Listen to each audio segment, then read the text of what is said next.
Everyone knows the Hatfields and the McCoys. One feud, two famous names, a century of headlines, movies, and museums built on a single border war. But drive the back roads of eastern Kentucky and you'll pass the signs for wars nobody makes movies about. Feuds that ran longer, spread wider, and by some counts killed more men than the one America remembers.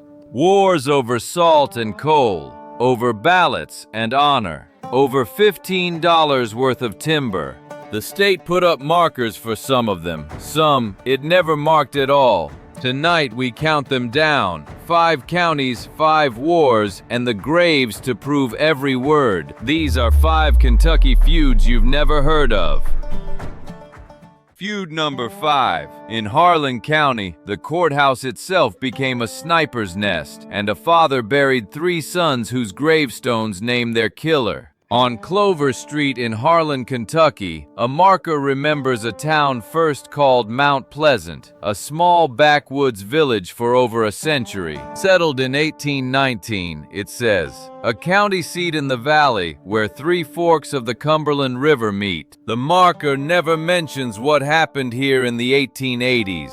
And no sign anywhere in this county does. But a block away, behind where a car dealership once stood, 3 limestone gravestones carry an accusation. You can still read it today. Killed by Wills Howard. This is the Howard-Turner feud, the war that turned Mount Pleasant into Harlan. 1882, Mount Pleasant, Kentucky. 40 buildings in a mountain valley, ringed by ridges on every side. No railroad reached it, no telegraph line. The law arrived on horseback, 4 court sessions a year. The nearest city was days away. Disputes that cities settled with judges, the mountains settled themselves. In these mountains, your family was your government, your bank, and your army, all at once. An insult to one Howard was an insult to every Howard. A debt to one Turner was owed to all of them. Honor was the only currency that never lost its value, and honor was paid in blood. It was a code the first settlers carried over the gap from the old country, and it did not forgive. 2 families anchored the little town of Mount Pleasant, and they agreed on almost nothing at all. George Britton Turner was merchant, lawyer, and county judge, a Democrat holding power in Kentucky's most Republican county. The Turners had money, offices, and a fine house near the courthouse square, and a name that carried an old, dark weight. Turner money came from trade and land. Turner power came from the courthouse, and the courthouse answered to the family. A decade earlier, the judge's brother, James, called Devil Jim, had gone to the penitentiary for life, for murder. The Turner name already meant fear. The Howards were about to learn what it cost to cross it. The Howards were everything the Turners were not. A sprawling clan of Republican farmers, traders, and whiskey makers. Among them, a teenager named Wilson Howard. Quiet, watchful, and, men would swear later, the deadliest shot in the county. Trade, whiskey, and politics. The 2 families were rivals in all 3. All that was missing was blood. March 7th, 1882, sunset. 18-year-old Bob Turner, the judge's son, stepped out from supper at the Cumberland Hotel. Up the street came Wilkerson Howard, drunk, with a musket on his shoulder. It was loaded with slugs. Witnesses put them face to face in the dusk. One armed, one not. Both past talking. What was said is still disputed. The Howards swore it went back to a card game and a pistol trade gone sour. The Turners told it plainer. A drunken man shot an unarmed boy at sunset in front of witnesses. Bob Turner died the next morning. He was the first of the judge's sons to fall. Both clans emptied their savings into the murder trial. Imported lawyers, lodged witnesses, and a county holding its breath. 50 years later, old men in Harlan still argued that verdict like it had come down yesterday. When the verdict came back not guilty, the Turners stopped believing in courtrooms. A killing had just become a war. That December, Bob's brother Will rode to the Howard place to even the score. He left with a shattered arm. Will Turner fled to Texas to heal and to wait. For 3 years, the county held its breath. In the mountains, an exile was never an ending. It was only an intermission. Then, in the summer of 1885, Will Turner came home. July 6, 1885. Court Day. The streets of Mount Pleasant were crowded with wagons, witnesses, and jurymen. Will Turner walked the graded path toward the courthouse in his Sunday coat. He never looked up. Above him, 2 rifle barrels eased over the sill of a second-story courthouse window. Wills Howard was waiting inside the building where his family could never win a verdict. The ball struck Will Turner near the heart and went clear through his body. The county's own courthouse, the seat of law itself, had just been used as a sniper's nest. The story the mountains tell: his mother reached him in the street and refused to let him weep. Die like a man, like your brother did. 6 days later, he obeyed. In the family plot off Clover Street, a stonecutter carved the Turners' verdict into limestone. Killed by Wills, or James L. Howard. The second stone to accuse that family by name, and not the last. No arrest followed. In Harlan County, the Turners owned the courthouse, but the Howards owned the juries. What followed was 4 years of ambush war, laurel thickets, creek roads, and men shot by rifles they never saw. In 1886, an ambush on Catrins Creek killed Alexander Bailey and wounded George Turner, Jr., the judge's namesake. The roads themselves became the battlefield. Men rode armed to church, to court, to the mill. Wills Howard was blamed for both, and no Harlan County jury would touch him. August 4, 1889. Near the Sulphur Springs on Catrins Creek, Wills Howard finished what the ambushes had started. George Britton Turner, Jr., dead at 27. His gravestone reads simply, "Killed by Wills Howard." 3 killings and no verdicts. The arithmetic of a county where every juror knew the gunman by name. Judge Turner had now buried 3 sons. 2 of their headstones named the same man. The old judge took his grief to the newspapers, blaming juries too ignorant and too Republican to convict. The Howards answered in print with their own story. Kentucky's biggest paper ran the feud as a duel of letters. By the fall of 1889, armed bands ruled the roads. Courts could not sit. The county judge begged Frankfort for troops. Governor Simon Bolivar Buckner sent the state guard. Soldiers camped on the courthouse lawn so a jury could simply meet. Soldiers guarding a jury box in an American county seat 24 years after Appomattox. Newspapers from Louisville to New York discovered the Harlan County War. Murder in the mountains, the headlines read. The bayonets changed nothing. On a single October day, ambushes left 3 more men dead on the county's roads. John K. Wood, Hezekiah Hall, Hiram K. Wood, dead the next morning. Neighbors now, not just Klansmen. Every man buried pulled 2 more into the war. Sons, cousins, and neighbors who owed the dead a debt. The Turners blamed Wills Howard. He denied those killings to his grave. By then, it hardly mattered. Facing murder warrants, Wills and his cousin Will Howard made one last raid, then rode hard for the railroad at Pineville. They boarded a westbound train and disappeared into America. St. Louis, Kansas, Colorado, New Mexico, 2 mountain gunmen drifting west under borrowed names. In Missouri, Wills Howard murdered and robbed a peddler named Thomas McMichaels, a deaf man who carried his goods on his back. It had nothing to do with the feud. It would be the death of him anyway. Missouri lawmen arrested him for the killing. He made bail, and simply vanished again. In March of 1890, he appeared one last time at his family's door in Harlan, and a posse was waiting. He shot his way through the ring, drove 3 men into the river, and rode west again. The county exhaled. 3 years later, in California, a stagecoach robber calling himself Brown sat in a prison cell. He had robbed a Wells Fargo stage in the mountain passes.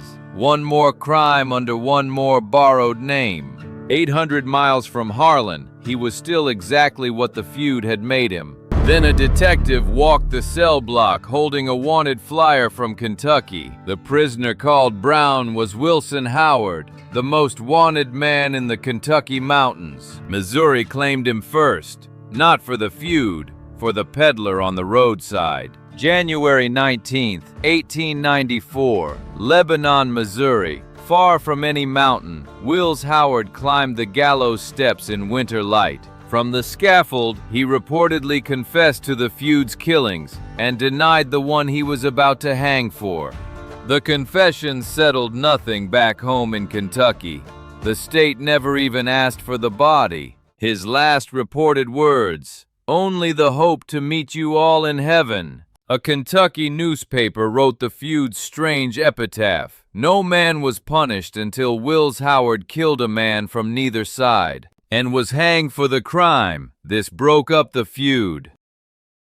No trial ever settled Harlan's war. It simply ran out of men willing to fire. Old Judge Turner lived until 1915, long enough to hold office again and to tend 3 graves off Clover Street. By 1910, the town directory listed Howard's and Turner's side by side. The county's doctors, lawyers, and merchants. Peace never arrived in Harlan with a treaty. It arrived, at last, with a payroll. In 1911, the first coal train rolled into Harlan. A new age and new wars were coming to bury the old one. The town soon dropped its old name for good. Mount Pleasant became Harlan and left the feud behind with the name. On Clover Street, the marker still calls it a quiet backwoods village for over a century. Behind it, the gravestones tell the rest. 3 sons, 1 name, carved twice in stone, and a war nobody thought to mark. Feud number 4, a war that began over salt, smoldered for 60 years, and ended with a governor assassinated and 100 mountain graves. On Kentucky Route 11, south of Manchester, a marker stands where the Goose Creek Salt Works once boiled day and night. It tells how Union soldiers destroyed the works in 1862. 500 men, working 36 hours, smashing the county's fortune. What the marker doesn't say is what that salt had already set in motion. 60 years of ambushes, a curse spoken over a dying man, and a governor shot dead in Frankfort. It all started here. This is the Clay County War. 60 years of blood in the Kentucky hills.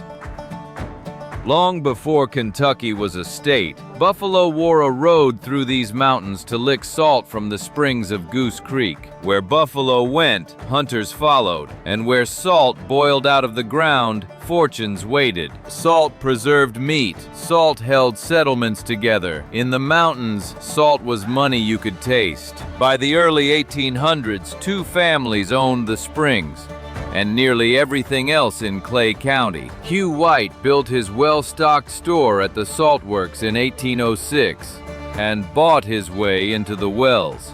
Daniel Garrard, a son of Kentucky's 2nd governor, ran the rival salt works just upstream. Whites and Garrards, Whigs and Democrats, 2 dynasties, 1 creek, and enslaved men stoking both families' fires. A bushel of Goose Creek salt could bring $2 in gold. The wells ran 1,000 feet down. The kettles never cooled. Wagon trains hauled white gold over the mountains while the owners built columned houses above the creek. For 40 years, the dynasties fought with prices, politics, and lawsuits. Then a doctor lost his mind. Dr. Abner Baker was coming apart. He became convinced his young wife was unfaithful. with her own kin, and with his brother-in-law Daniel Bates. In September 1844, he shot his brother-in-law, Salt King Daniel Bates, in the back at Bates's own works. The dying Bates dictated his revenge, $10,000 from his estate to see Abner Baker dead or hanged.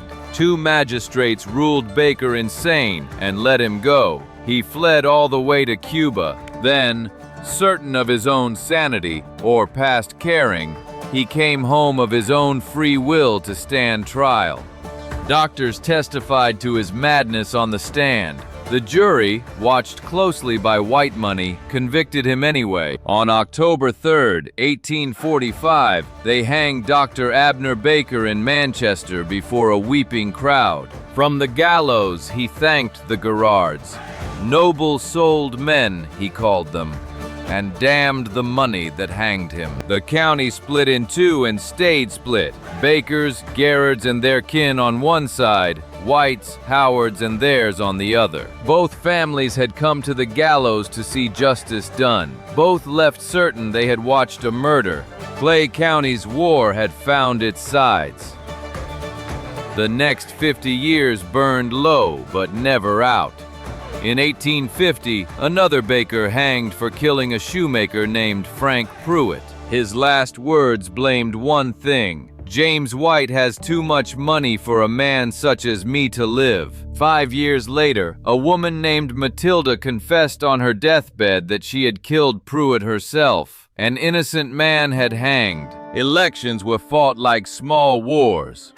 A jailer shot dead within months of winning office. In 1866, the sheriff and his kin shot 2 men dead in the courthouse doorway itself, tried and released. Then came the Civil War's wreckage. Those 500 Union soldiers smashing the salt kettles on Goose Creek. The salt fortune never recovered, but the hatred had learned to live without it. By 1897, the old dynasties fought with ballots instead of brine and hired harder men to do the rest. The Baker's champion was Tom Baker, farmer, timberman, and the best rifle shot in Clay County. Medium height, piercing dark eyes, a full mustache, and a temper men crossed exactly once. The papers would call him Bad Tom. He wasn't all powder. He was a school trustee. He told the teacher James Burns, "Go ahead and teach. I'll see you aren't bothered." Against him stood Big Jim Howard, a school teacher himself, tall as a doorframe, sober, church-going, and utterly without expression. 2 kinds of dangerous: the man who might shoot you in a rage, and the man who never rages at all. The election of 1897 split the county into 2 armed tickets, Garrard money behind one, white money behind the other. That August, Bakers and a white deputy shot it out near Manchester. That night, the deputy's house and a store burned at Pinhook. The Bakers were charged with the arson. Old General Garrard, a Union war hero of '85, posted their bail himself. In February 1898, a Manchester jury acquitted them. Before sundown, the 2 factions brawled in the courthouse yard. Every quarrel now had an army behind it. All it needed was a spark small enough to be absurd. It came in April 1898, on Crane Creek. Over $15 worth of timber. Tom Baker and ex-Sheriff Ballard Howard came to blows over logs on a raft, an auger thrown, a pistol whipping, blood in the creek. In town, the patriarchs shook hands on a truce. Nobody rode out to tell the families on Crane Creek. Days later, the Howards rode past the Baker homesteads. At the first house, Thena Baker rang the farm bell. 200 yards on, the hillside opened fire. Wilson Howard died riddled with bullets. Birch Stores died beside him. Ballard Howard, shot through the chest, whipped his horse and lived. Big Jim Howard heard the news, and the truce he had personally sworn was as dead as the men on the road. He found Tom's father, Baldy George Baker, the clan's patriarch and county attorney, on the road home. How it happened depends on who your grandfather was, a single rifle shot, or 25 bullets, one at a time. Either way, Baldy George died, and Big Jim Howard calmly ate his supper, then turned himself in. A Baker ambush, a Howard revenge. The ledger stayed even for exactly 1 month. In June, Deputy Sheriff Will White was ambushed while collecting taxes. He lived long enough to name his killers. "Promise me, Lucy," he told a witness. "Promise you will testify. Tom and D. Baker and Jim Helton killed me." Now the Whites openly joined the Howards. 30 new Winchesters were counted coming into Manchester. That summer, the county simply came apart. John Howard was shot dead through his own window at Sexton Creek, killing one of his attackers before he died. On the church road, a bullet cut through Gilbert Garrard's coat.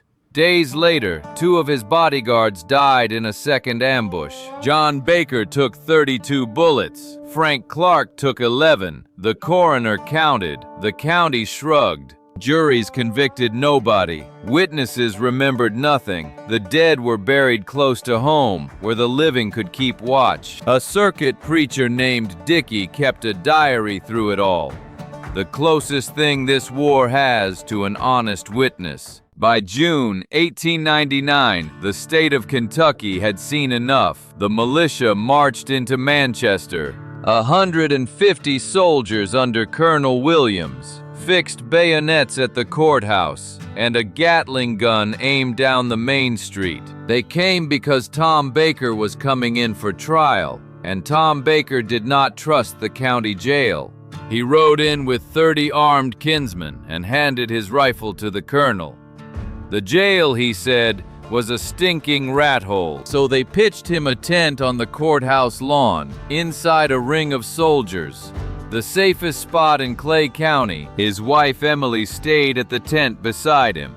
She was carrying their child. Directly across the street, 75 yards away, stood the home of Sheriff Beverly White. One afternoon on the courthouse walk, Bad Tom Baker and Big Jim Howard passed within arm's reach of each other. Neither man spoke. Soldiers watched both sets of hands. The whole square held its breath until they'd passed. Baker's lawyer fought for a change of venue. Get the trial out of Clay County, away from white juries and waiting rifles. June 10th, 1899, late afternoon. Court adjourned, and the lawyers had just won. The trial would leave Clay County. Tom Baker was minutes from safe. He stepped to the tent door beside Emily, by some accounts, posing for a photographer's camera. One rifle shot cracked from the sheriff's house. Tom Baker fell at his wife's feet, shot through the chest, dead inside a ring of 100 soldiers. Soldiers with fixed bayonets stormed the sheriff's house. They found a rifle with a warm barrel by an open rear window, and a hat with the sheriff's name in it, but no shooter. There was never a shooter a jury would name. Before God, the sheriff swore, "I didn't kill him." The militia captain answered, "Very unfortunate, the gun being found in your house." No one was ever convicted. In 60 years of the Clay County War, almost no one ever was. The White family kept its offices. The Garrard name kept its honor. The burying grounds kept the rest. Mountain memory says Emily Baker rose from her husband's body and called down a curse on Clay County, on its land and its luck. That part is folklore. The poverty and the violence that followed were real enough to make people believe it. The feud should have ended there. Instead, 7 months later, it reached the steps of the state capitol. January 30th, 1900. Governor-elect William Goebel walked toward the Capitol, and a rifle fired from an office window. Goebel died in 4 days. He remains the only American governor ever assassinated in office. And the man convicted of firing that shot, Big Jim Howard of Clay County. He had been in Frankfort that day, seeking a pardon in the Baker killing. The prosecution called it something else entirely. A witness swore Howard fired from the Secretary of State's window for $1,600. The witness was saving his own neck. Tried 3 times, sentenced first to hang, then to life. Many historians think the Mountain Man was the machine's convenient scapegoat. In 1908, a Republican governor pardoned him. Big Jim went home and lived another half-century, quietly, under a cloud. He never spoke of the feud. He outlived nearly everyone who could have asked. Old General Garrard died in his bed in 1902. One of the very few principals who managed that. A truce came around 1903. Burns, the school teacher, got both sides to raise a school together, and the shooting faded by the 1930s. Count the graves, and the estimates run from 100 dead to well past it. Nobody ever kept an honest ledger. Today, the roadside marker south of Manchester will tell you all about the salt works. It does not say one word about the war the salt started. 60 years, 2 dynasties, 100 graves, and a governor. And not one line of it carved on a sign. Feud number 3. 2 lawyers went to war over the coal beneath their neighbors' farms, and the town of Hazard nearly died with them. On a hill above Hazard, Kentucky, inside a little iron fence, 2 men share a single grave. They were buried together in one coffin on an April day in 1888. One was the town's leading merchant. The other was his wife's young brother. They died in the same ambush, on the same road. Down in the town, there are markers for the county, for the founder of Hazard, for the courthouse lawn. There is no marker for the war that put these 2 men in one grave. Not one sign, anywhere. This is the French and Eversole feud, the war that Kentucky chose to forget.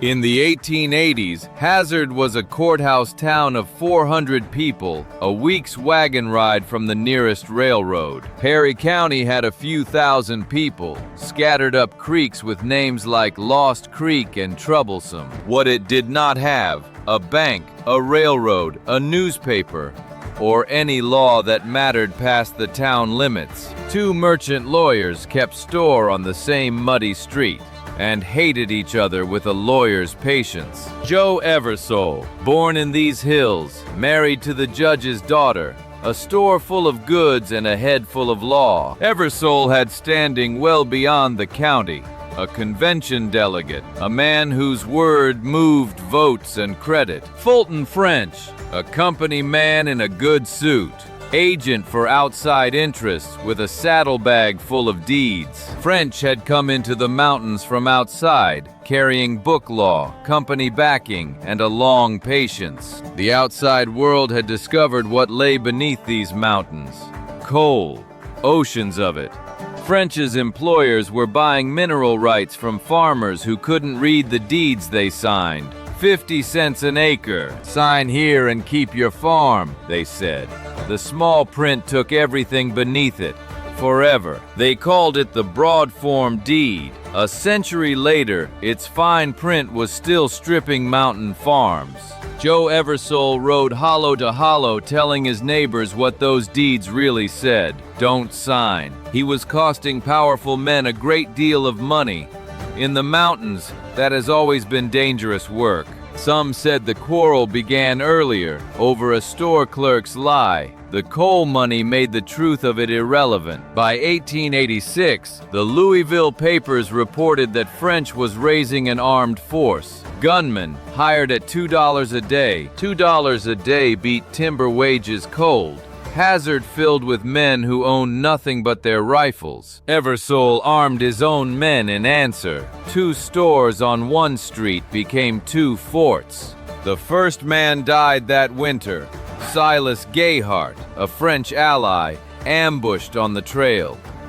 Each side swore the other fired first. A peace was patched together that winter. It lasted about as long as the snow. In 1887, a street argument turned final. Eversole shot Bill Gambriel, an itinerant preacher on French's side, dead in the middle of Hazard. The judge, Eversole's own father-in-law, refused to issue a warrant. Now the law itself had picked a side. Fulton French filed his own suits, hired his own guards, and waited. Lawyers make patient soldiers. They signed a disarmament treaty at Big Creek. Guns were surrendered on paper and hidden in barn lofts. Everyone was waiting. Nobody was wrong. April 15, 1888. Court week. Joe Eversole rode for Hyden with his wife's young brother, Nick Combs, beside him. On the Big Creek Road, the laurel thicket opened fire. Eversole died instantly. Nick Combs, 20 years old, fell blinded beside the road, and a gunman finished him where he lay. Then the man they called Bad Tom Smith climbed down and robbed Joe Eversole's body of $30. The escort riding with them was let through untouched. The gunman in the laurel wanted only 2 men, 1 coffin, 1 grave. The hill above Hazard has held them together ever since. Everyone in Perry County believed they knew who had ordered it. Proving it would take 7 years and a gallows. Fulton French was indicted for the murders. He was never convicted of anything. Not then, not ever, his entire life. Hazard turned itself into a fortress. Pickets at the town line, a password to enter after dark. Men slept in shifts above the stores. A wrong answer at the picket line could be worth your life. The widow, Susan Eversole, kept the family store open. With her husband on the hill and gunmen in the street, she had already lost her husband and her young brother to one ambush. The feud was not finished with her family. Ambush answered ambush through 1888. Shade Combs, an Eversole man, plotted to kill French. French learned of it and killed him at his own home. In October, Eversole men lured Elijah Morgan into Hazard with talk of peace and shot him.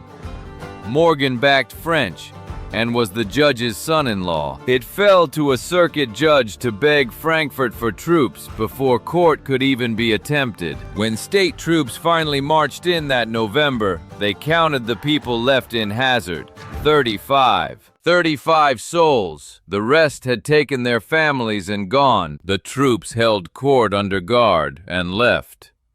The armies drifted back before the dust had settled.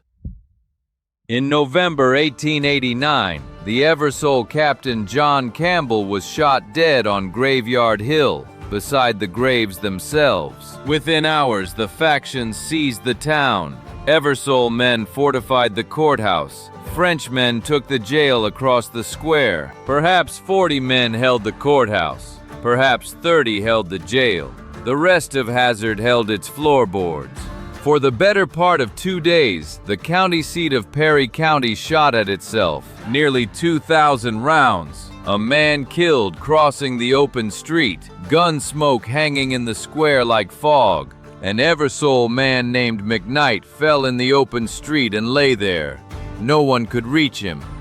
When the ammunition ran out, the Eversole men waded the Kentucky River in the dark and were gone. The next summer, on the 4th of July, the Perry County Courthouse burned to the ground. No one was ever charged with the burning. By then, that surprised exactly no one. Clerks handed the deed books out of the smoke. The building where the law lived was gone, so the law came back living in a tent. Judge Lilly held a special court under canvas, ringed by state bayonets. The soldiers this time stayed until the docket was cleared, case by case, under guard. No bail. Cases shipped 100 miles to bluegrass juries. The shooting finally slowed. It was not mercy that ended the fighting. It was exhaustion and exile.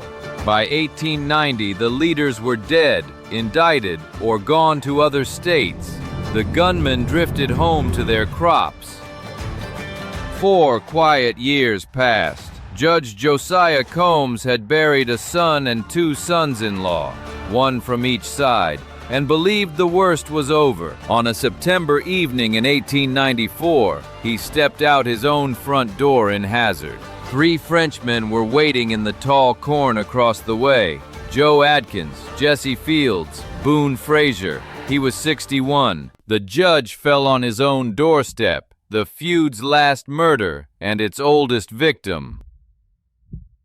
Susan Eversole had now buried her husband, her brother, and her father. She stayed anyway. She raised 7 children in that town. Remember her. This story is not done with her. The store survived. The family's standing survived. Perry County would one day count Eversoles among its first citizens again. Justice, when it finally came to Perry County, arrived sideways. Bad Tom Smith, the man who robbed Eversole's corpse, was condemned for an unrelated killing, a Breathitt County doctor named John Rader. On June 28, 1895, 4,000 people covered the hillsides at Jackson to watch him hang. From the scaffold he confessed it all. The Big Creek ambush, the killings, the $30 from a dead man's pocket. And he named the man he said gave the orders, Fulton French. His last words as the trap was set, "Save me, oh God, save me." Fulton French, accused from the gallows itself, was tried once more and acquitted once more. A gallows confession is not a verdict. Whatever French ordered or didn't, no jury ever said the word guilty. He moved down to Winchester, practiced law, and, men said, wore a bulletproof vest under his good suits. He kept an office, argued cases, and grew old carefully, a man who checked the windows before he sat. For nearly 20 years, that seemed to be the end of the story. Then, in 1913, in a hotel lobby at a railroad stop called El Catawba, 2 histories crossed paths by accident. Fulton French, old now, prosperous, careful, crossed the lobby and tipped his hat to a woman in black. "Good morning, Mrs. Eversole." It was Susan. Beside her stood her youngest son, Harry, 3 years old when the Laurel took his father, and one arm since childhood. Harry was arrested on the spot. The charge, when it finally came, astonished the state. Harry Eversole drew a pistol with his only hand and shot Fulton French where he stood. For shooting the man blamed for his father's murder, the court fined Harry $75 for disturbing the peace. His mother paid the fine. French lingered 14 months and died of the wound. The last casualty of the war men swore he had ordered. Susan Eversole lived on until 1947, outliving Fulton French by 32 years and the feud by 50. Her son Harry lived on in the county too. One Arm Harry, they called him, and was never made to answer further. The official count said more than 20 dead. Later claims ran as high as 74. Nobody will ever settle it. Today in Hazard, you can read markers about the county, about the courthouse lawn, about the man who founded the town, about the war that emptied this town, about 2 men in one coffin. The signs say nothing at all. Maybe the county preferred it that way. Some history is easier to bury than to carve, but the hill above Hazard remembers. Inside a little iron fence, 2 men still share one grave. Feud number 2. In Breathitt County, the courthouse machine didn't break the law, it owned it.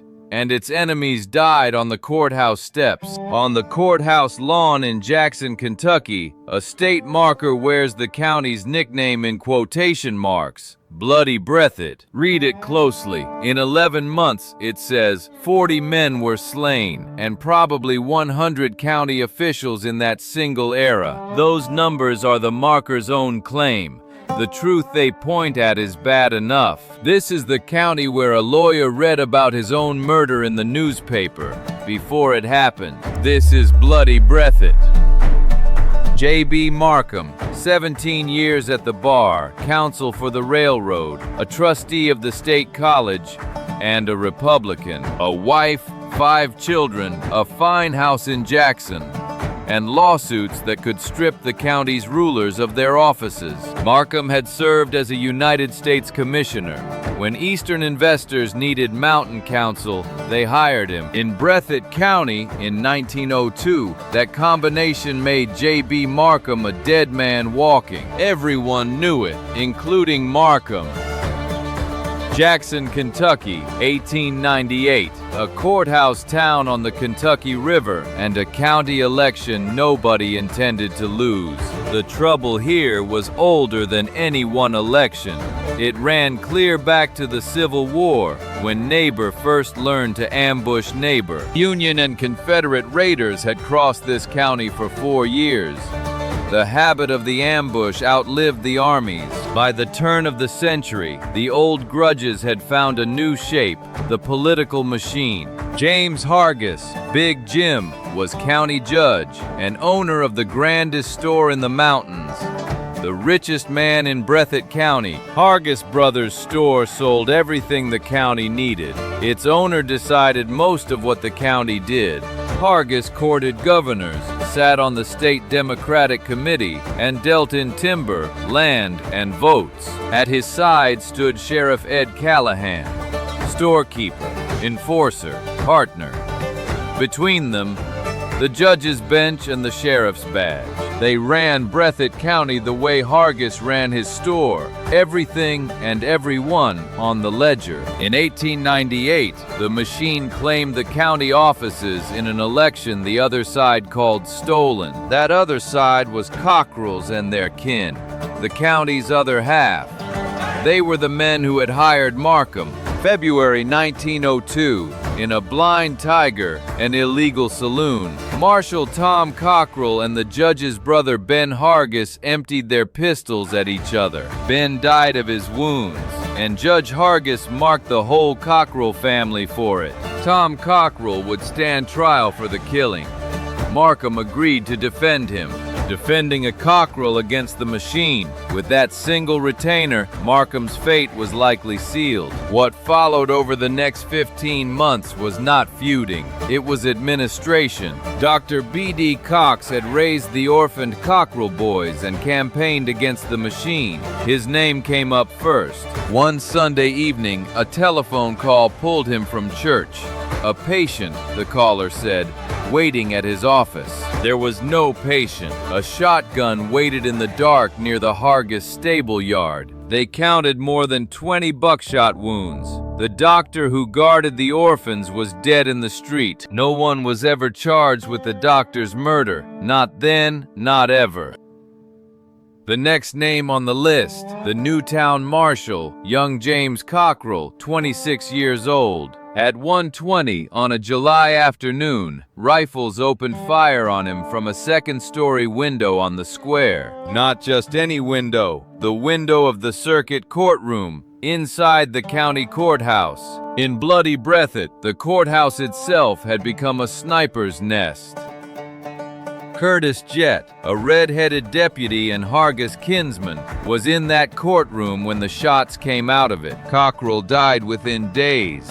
No one was charged. The machine's courthouse investigated the machine and found nothing. The Cockrell faction had now lost its marshal, its guardian, and any illusion that the law would help. J.B. Markham understood his turn was coming, because one of the men hired to kill him told him so. The hired gun confessed the plot to Markham's face. Other warnings followed. Gunmen posted near his gate, watchers dressed as women. So, for 72 days, J.B. Markham did not step onto his own front porch. When he had to reach his office, he crossed the square carrying his baby in his arms. His reasoning was simple and terrible. No mountain gunman would risk shooting through a child. Then Markham did something the mountains had never seen.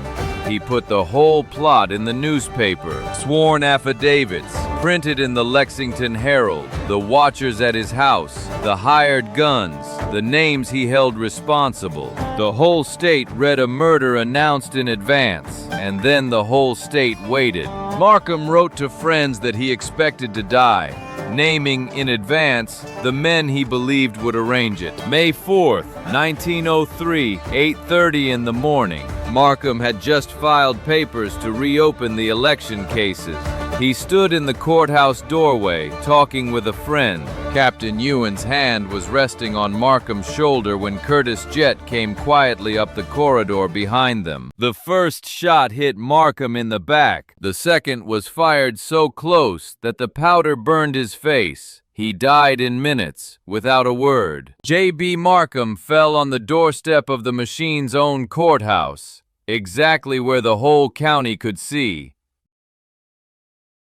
Dozens of people stood on the square that morning. Ask them, and not one of them had seen a thing. The assassin walked out the back of the courthouse. Nobody stopped him. Nobody dared. The election papers Markham filed that morning outlived him. The machine's offices, in the end, did not. One lawyer fled the county and would return to testify only, he said, protected by troops. Captain Ewan, the eyewitness with his hand on the dead man's shoulder, was offered $5,000 to change his story, and told plainly what refusing would cost him.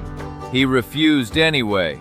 Later, his hotel burned to the ground. This time, the state of Kentucky answered the courthouse machine with an army. 200 soldiers camped on the courthouse lawn, with artillery and a Gatling gun trained across the square. Jackson under occupation was a strange sight. Artillery parked where farmers hitched wagons, sentries pacing a county square. Witnesses walked from their homes to the witness stand between two files of bayonets. Soldiers ran down Tom White, the man who had watched the street for Jett, and Curtis Jett stood trial for murder in Jackson. The jury hung, 11 for conviction, 1 against.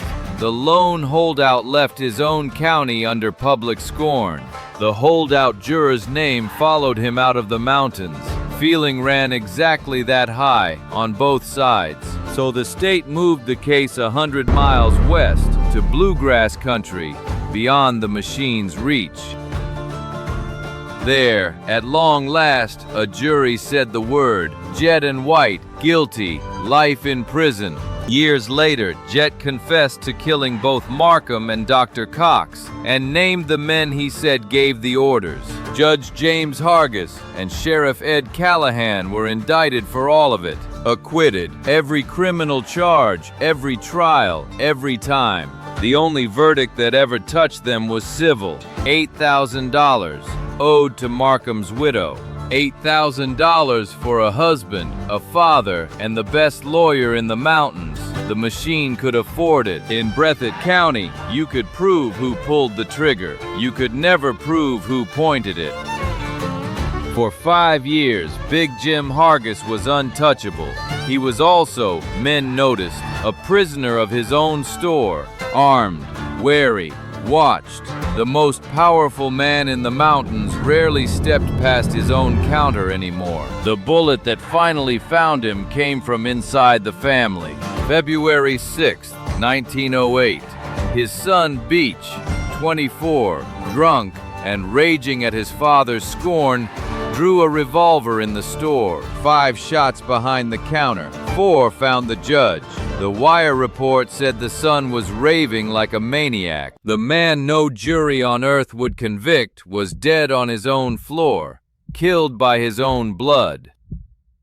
500 people came to the funeral. How many came to mourn is a different question.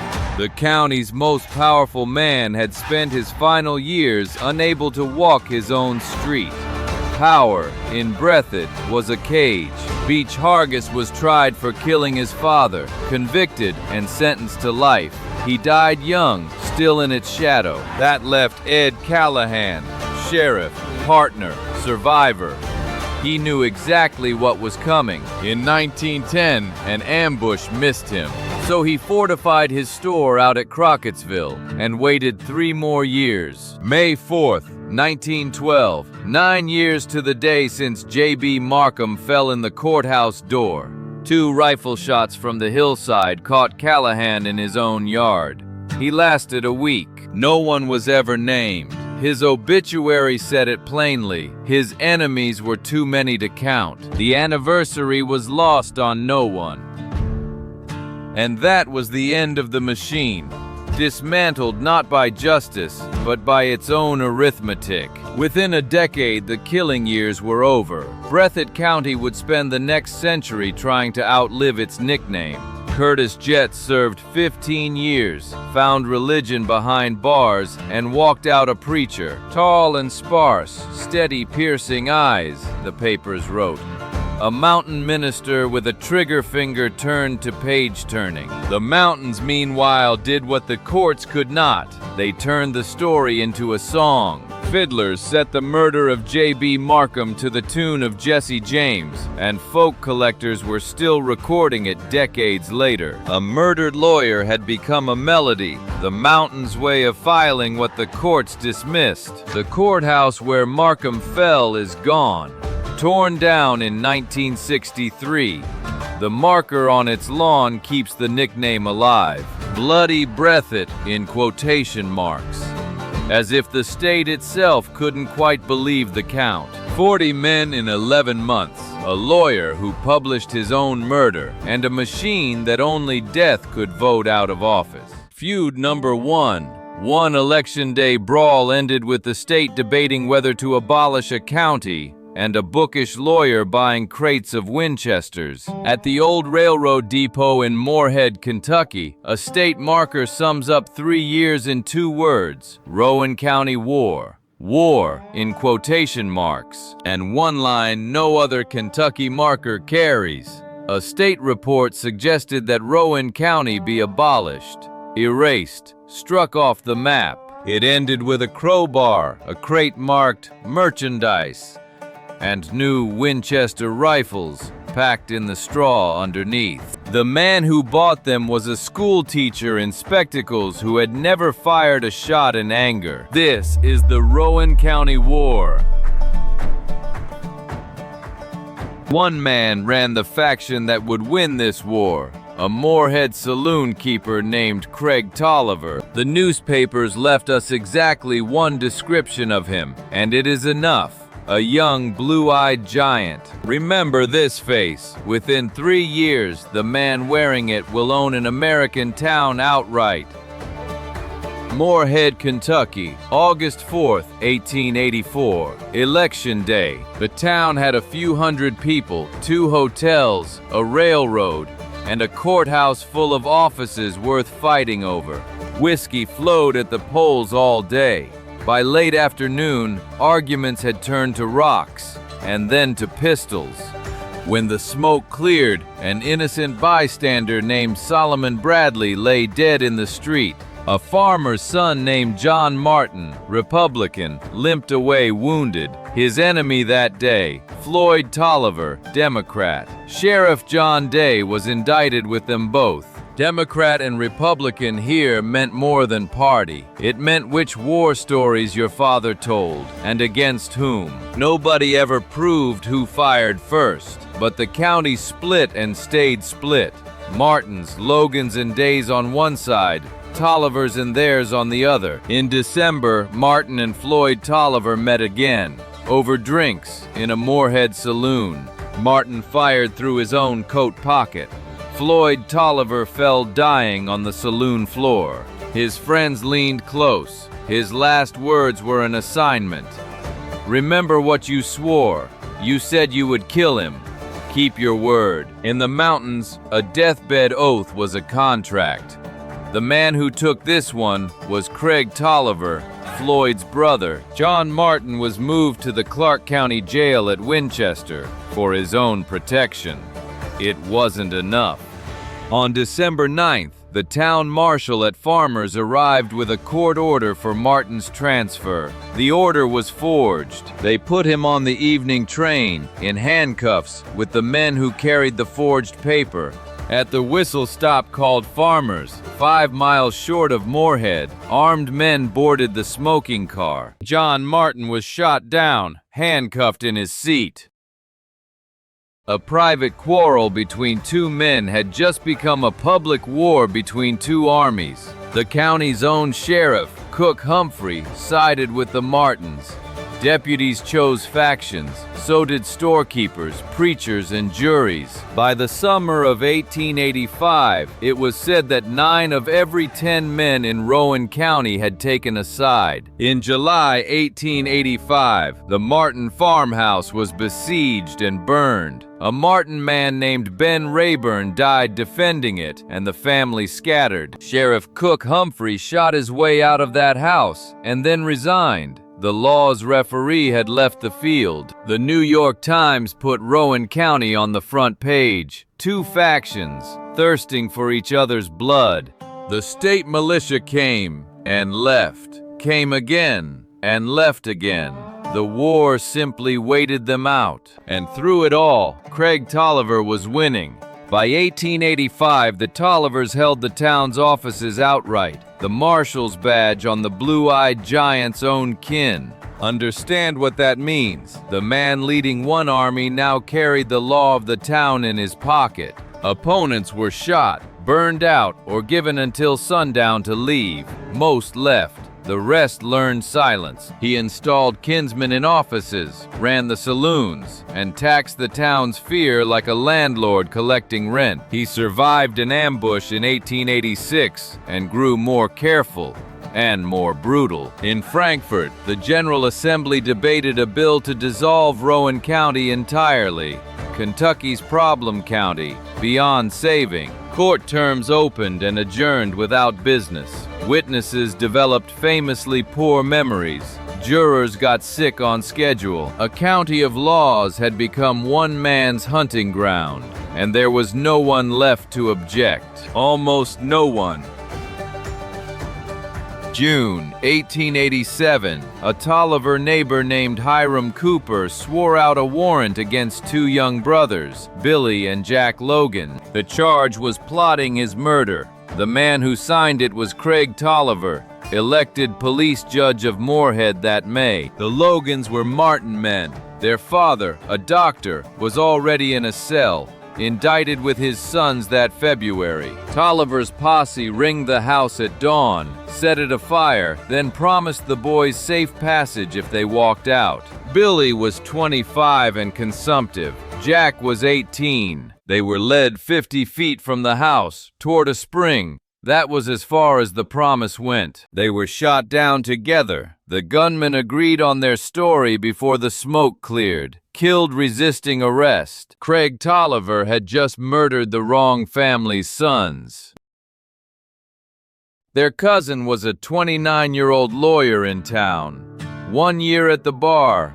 A school teacher before that. Daniel Boone Logan, spectacles, law books, a young family, no gunman. By every account, the mildest man in this story. Logan did what a lawyer does. He went to the Capitol and laid the case before the governor of Kentucky. Governor Proctor Knott told him the good citizens were the majority and should put down lawlessness themselves.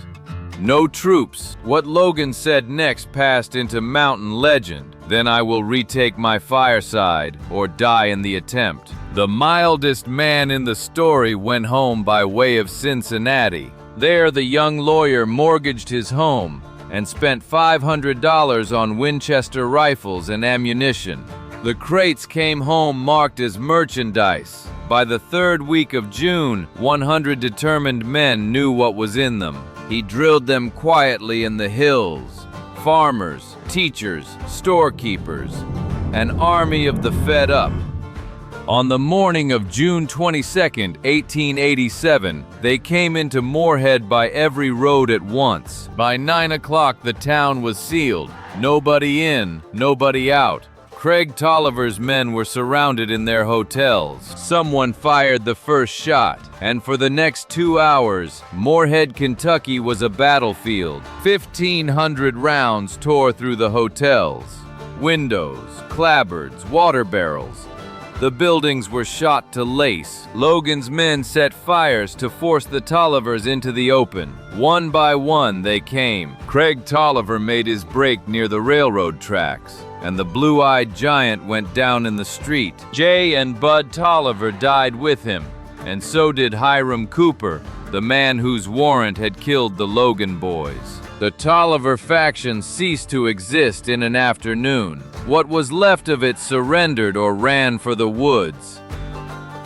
Of Logan's 100, not one man was killed. The town that had lived under one man's gun for 3 years walked out into the street and stared. The next day, the citizens formed a protective association. The militia arrived for the third and final time. Adjutant General Sam Hill's report to Frankfort was blunt.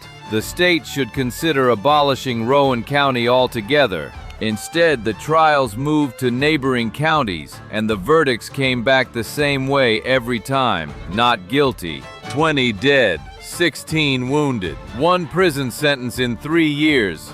Alvin Bowling, 21 years for manslaughter. No 12 Kentuckians would call the Battle of Morehead murder, and the governor pardoned the Logan boys' father outright. Boone Logan was never convicted. He moved to Pineville, practiced law for 30 years, and died in Florida in 1919. He is said to have regretted the necessity and nothing else.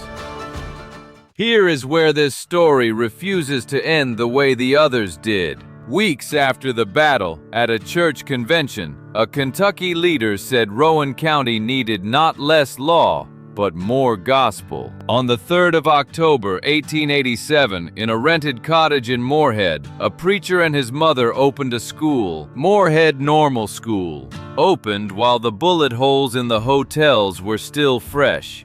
Frank Button and his mother Phoebe were the teachers. On the first day, they had one pupil, an orphan named Annie Page. That little school grew and grew.